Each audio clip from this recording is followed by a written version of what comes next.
एक बार ये ठेचा मसाला वाला आलू चॉप खा लिया तो साधारण आलू चॉप भूल जाओगे। तो चलिए शुरू करते हैं आज की हमारी ठेचा मसाला आलू चॉप की रेसिपी। सबसे पहले मैंने यहाँ 4 आलू पहले से ही बॉईल होने के लिए रख दिया है। जब तक हमारे आलू बॉईल होंगे तब तक हम बना लेते हैं हमारी ठेचा मसाला, क्योंकि यही इस रेसिपी का सबसे स्पेशल फ्लेवर है।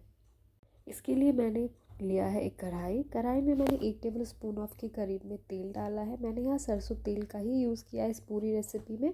इसके बाद मैंने यहाँ डाला है 2 से 3 टेबल स्पून के करीब में मूंगफली, 7 से 8 मिर्ची जिसको मैंने चॉप कर लिया है, और ये बिल्कुल भी तीखी वाली मिर्च नहीं है। इसके बाद मैंने यहाँ 2 से 3 इंच के करीब में अदरक लिया है, जिसको भी मैंने थोड़ा थोड़ा छोटे छोटे पीसेस में चॉप कर लिया है। अब हम इसे डालने के बाद थोड़े देर के लिए 4 से 5 मिनट के लिए अच्छे से भून लेते हैं, और तब तक हमारा जो गैस का फ्लेम होगा वो लो होना चाहिए। अगर आपको ज़्यादा स्पाइसी पसंद है तो आप अपनी पसंद के अनुसार मिर्च बढ़ा सकते हैं। इसी तरह लहसुन और अदरक की मात्रा भी आप अपने टेस्ट के हिसाब से कम या ज़्यादा कर सकते हैं। जब ये सारी चीज़ें अच्छे से भुन गई हैं तब मैंने यहाँ पे डाला है 1 मुट्ठी के करीब में धनिया पत्ता। इस धनिया के पत्ते को हमको ज़्यादा देर नहीं भूनना है। जब ये अच्छी तरह सिकुड़ जाए और सारी चीज़ें अच्छी तरह से रोस्ट हो जाए तब हम करेंगे गैस को बंद। अब इसे थोड़ा ठंडा होने के लिए रख देते हैं। इसके बाद हम इसे पीस कर अपना स्वादिष्ट ठेचा मसाला तैयार करेंगे। अब यहाँ पे धनिया के जो पत्ते हैं वो अच्छे से सिकुड़ गए हैं। तब मैं हम क्या करेंगे, इसे सिलबट्टे पे या मिक्सी में पीस लेंगे। अगर आप इसे सिलबट्टे पे पीसते हो तो इसका स्वाद और भी ज़्यादा बढ़ जाएगा, और अगर आप इसे मिक्सी में पीस रहे हो तो इसे पल्स मोड पर ही पीसना। ध्यान रहे इसको हमें फाइन पेस्ट बिल्कुल भी नहीं बनाना है, हमको बस इसे दरदरा रखना है। तो जब तक ये थोड़ा ठंडा होता है तब तक हम कर लेते हैं अपने नेक्स्ट स्टेप की तैयारी। तो इसके लिए मैंने पंचफोरन तैयार कर लिया है। इसमें मैंने कलौंजी, जीरा, राई, मेथी और अजवाइन के साथ साथ मैंने यहाँ पे सौंफ भी लिया है, और इन सभी चीज़ों की मात्रा 1/4 टेबल स्पून रखी है। अब जैसे ही हमारा ठेचा पूरी तरह ठंडा हो जाएगा, इसे मिक्सी में पल्स मोड पर सिर्फ 2 से 3 बार चलाएंगे। ध्यान रखें इसको बिल्कुल भी फाइन पेस्ट नहीं बनाना है। इसका हमें हल्का दरदरा टेक्सचर ही इस रेसिपी का असली स्वाद लेकर आता है। तो चलिए अब इसे हम तैयार कर लेते हैं। इसे ग्राइंड करने के बाद मैं आपको दिखाऊंगी। तो आप देख सकते हो कि इसको मैंने बिल बहुत ही दरदरा रखा है, इसको हमने फाइन पेस्ट नहीं बनाया है। अब हमारा ठेचा मसाला तैयार है, तो इसे एक तरफ रख देते हैं और चलते हैं अगले स्टेप की तरफ। यहाँ हमारे आलू भी अच्छे से बॉईल हो चुके हैं। एक छोटी सी टिप, आलू को पहले से ही बॉईल करके थोड़ा ठंडा होने दें, जिससे इनमें जो नमी होगी वो थोड़ी कम जाएगी। तो चलिए यहाँ पे मैंने कढ़ाई को गर्म होने के लिए रख दिया था। उसमें मैंने डाला है 2 टेबल स्पून के करीब में तेल। जब तेल हमारा अच्छे से गर्म हो जाए तो हमने जो पंचफोरन तैयार करके रखा था वो डाल देंगे। जब वो अच्छे से भुन जाए तब हम डालेंगे यहाँ पे, मैंने यहाँ 2 लाल मिर्च का यूज़ किया है। 2 लाल मिर्च को मैंने काट के तब यहाँ पे डाला है। इन सारी चीज़ों को 20 से 30 सेकंड के लिए अच्छे से भून लेंगे। जब ये सारी चीज़ें अच्छे से भून जाएगी तब हम डालेंगे यहाँ पे ठेचा मसाला, जो हमने ऑलरेडी ग्राइंड करके रखा हुआ है। अब ठेचा मसाला डालने के बाद भी हम इसे ज़्यादा देर नहीं भूनेंगे, इसे 2 से 4 मिनट के लिए ही भूनेंगे।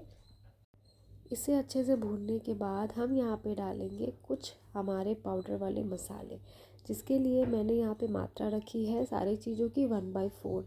तो मैं यहाँ पे सबसे पहले डालूँगी हल्दी पाउडर, धनिया पाउडर और जीरा पाउडर, और इन सभी चीज़ों की मात्रा हम सिर्फ 1/4 ही रखेंगे, क्योंकि हमारा सामान जैसा होगा उनमें मात्रा भी वैसी ही होनी चाहिए। तो चलिए अब हम इसे 2 से 3 मिनट के लिए अच्छे से भून लेते हैं, और हमारा जो गैस का फ्लेम होगा इस टाइम लो ही होना चाहिए। ज़्यादा गर्म पे हमें नहीं बनाना है इसे, नहीं तो हमारे जो ठेचा के मसाले हैं वो जल जाएंगे। अब यहाँ पे हमारा जो मसाला है वो लगभग हो चुका है। तब हम इस समय पे डालेंगे बॉईल किए हुए आलू। आलू को पहले से पूरी तरह मैश करने की ज़रूरत नहीं है, बस थोड़े थोड़े टुकड़े में डाल दें और चलाते हुए ही हल्के हाथों से मैश कर लें। इससे सारे मसाले आलू में बहुत अच्छी तरह एब्जॉर्ब हो जाएंगे। जब ये सारी चीज़ें अच्छे से मिल जाए तब हम डालेंगे अपने स्वाद के अनुसार से नमक। मैंने यहाँ लगभग 2 टेबल स्पून के करीब में नमक डाला है, लेकिन आप अपने स्वाद के अनुसार कम या ज़्यादा कर सकते हैं। आखिर में अगर आपको पसंद हो तो थोड़ा भुना हुआ मूंगफली डाल सकते हैं, या पूरी तरह ऑप्शनल है, लेकिन ताज़ा हरा धनिया ज़रूर डालें, क्योंकि इससे इसका जो स्वाद और फ्रेशनेस है दोनों कई गुना बढ़ जाता है। बस हमारा स्वादिष्ट ठेचा मसाला आलू तैयार है। अब इसे एक तरफ रख देते हैं और चलते हैं हमारे नेक्स्ट स्टेप की तरफ। अब चलते हैं अगले स्टेप की तरफ। यहाँ हमें बेसन का बैटर तैयार करना है जो हमारे आलू चॉप की एकदम क्रिस्पी कोटिंग बनाएगा। इसके लिए मैंने यहाँ 4 से 5 टेबल स्पून बेसन लिया है। अब इसमें डाल रही हूँ 1/4 टेबल स्पून ऑफ हल्दी पाउडर, 1/4 टेबल स्पून ऑफ लाल मिर्च powder and 1/4 table spoon of धनिया पाउडर और 1/2 टेबल स्पून ऑफ नमक। अब इन सभी चीज़ों को अच्छी तरह मिला लें। ध्यान रहे यहाँ नमक हमें बहुत सोच समझ के डालना है कि हमने ठेचा मसाला में भी नमक डाला है। बैटर बनाने वक्त भी हमें बहुत ज़्यादा सावधान होना है क्योंकि हमें इसमें एक बार में ही ज़्यादा पानी नहीं डालना है, हमें इसे थोड़ा गाढ़ा रखना है। तो जितनी ज़रूरत हो पानी की जब जैसे वैसे ही हम यहाँ पे डाल के इसका एक स्मूथ बैटर तैयार कर लेंगे। अब हमारा बैटर भी तैयार है तो चलिए बनाते हैं आलू का चाप। आलू का चाप का जो शेप है वो आप अपनी पसंद के अनुसार रख सकते हैं। मैंने यहाँ इसे हल्का चपटा बनाया है, लेकिन अगर आप चाहें तो इसे गोल या ओवल शेप में भी बना सकते हैं। वैसे इस रेसिपी को हर जगह अलग अलग नाम से जाना जाता है। कहीं इसे आलू चाप भी कहते हैं, कहीं इसे आलू गोंडा कहते हैं। हो सकता है एक जगह के हिसाब से एक या दो इंग्रेडिएंट्स या बनाने का जो तरीका है थोड़ा अलग हो, लेकिन इसका स्वाद और मज़ा लगभग एक जैसे ही होता है। हमारे यहाँ जो आलू चाप बनता है उसमें पीनट को क्रश करके नहीं डाला जाता है, इसे डायरेक्ट ही डाल दिया जाता है। आलू के साथ हम इसे भून लेते हैं। तो चलिए हमारे सारे आलू चॉप तैयार हैं तो चलते हैं हमारे नेक्स्ट प्रोसेस की तरफ, जिसके लिए सबसे पहले हम रखेंगे कढ़ाई गर्म होने के लिए।